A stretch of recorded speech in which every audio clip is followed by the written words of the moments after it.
Hi, I'm Robin Blaze. Hello, I'm Elin Manahan Thomas. And only Elin can say her name properly because we spent the entire day with people calling her Elin. Ellen, yes. There we are. So for everyone who wants to know, that's the correct pronunciation.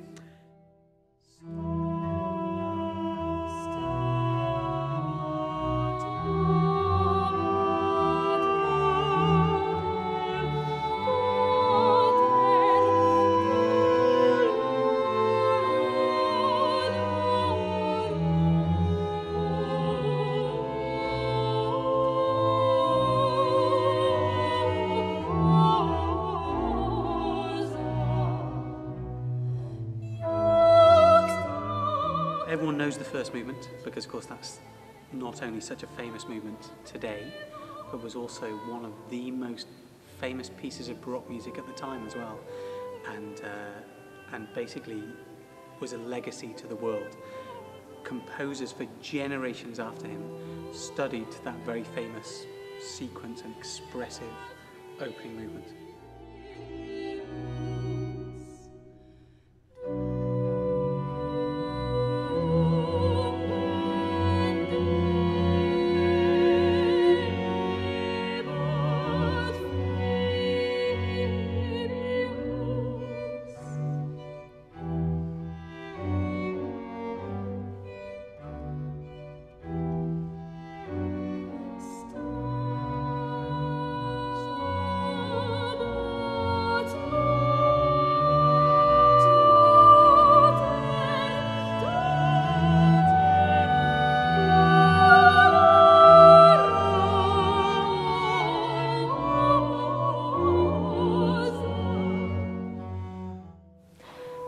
So it's been a voyage of discovery for me because I think, like many people, it's the first movement that I knew.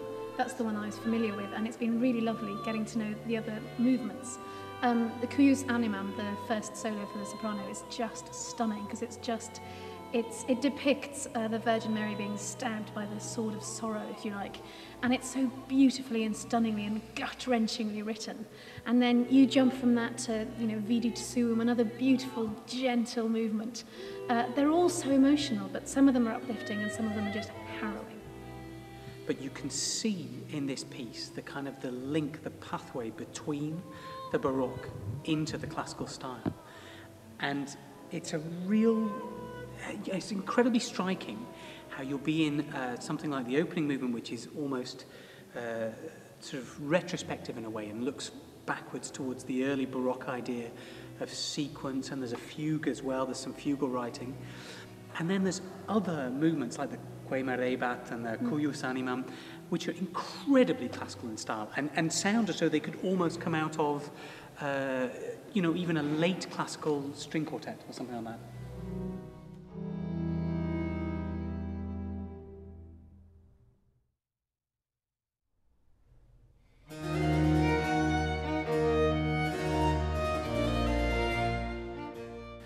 As a flute player, it's a great delight to play one of his flute concerti, the concerto in G major. Origins are unknown, and in fact the manuscript was discovered in Stockholm, which led a number of musicologists to question the authenticity of the work. It's possible that it might not be by Pergolesi, although the musical lines in the slow movement are very reminiscent of some of his vocal pieces, and certainly I enjoy playing it, and I'm attributing it to Pergolesi for this recording.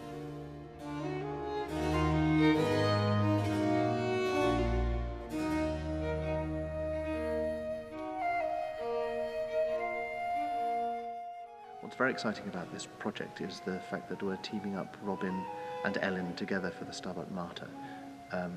We've known Robin for many years and worked with him on many occasions, but Elin hasn't joined us yet for a project until this week, and it's a delight to have them both working on such a wonderful piece, which is really the Stabat Mater is one of the first pieces of sacred music written in this more forward-looking gallant style, where the melody is so much more important than the text. And while the text is the view of the Virgin Mary on the Passion, I think the music comes forward as being much more important than text. And it's great to have these two wonderful singers joining Florilegium for this project.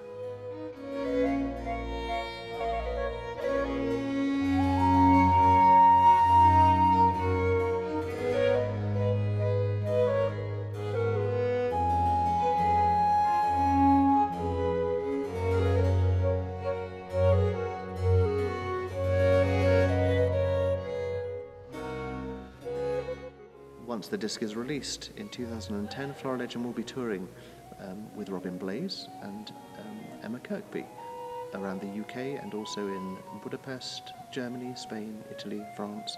So do check Florilegium's website for where these concerts are taking place, and we hope to see you there.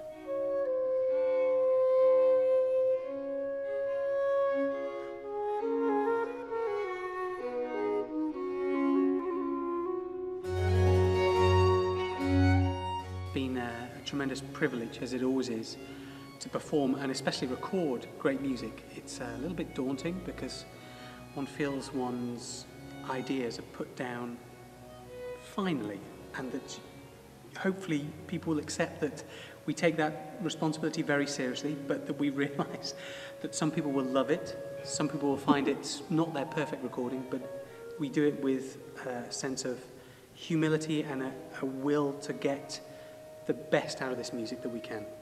And I think whatever else, we give it 100% and give it heart and soul. So even if people maybe disagree with certain interpretations or different ways of doing it, hopefully they will still get to the kernel of what we were trying to put across, and maybe you can come and see us sing it live one day.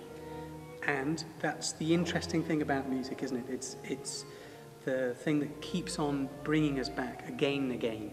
And as audience members, that's what you share with us, is that we all have this different approach, and we all get something very special and specific.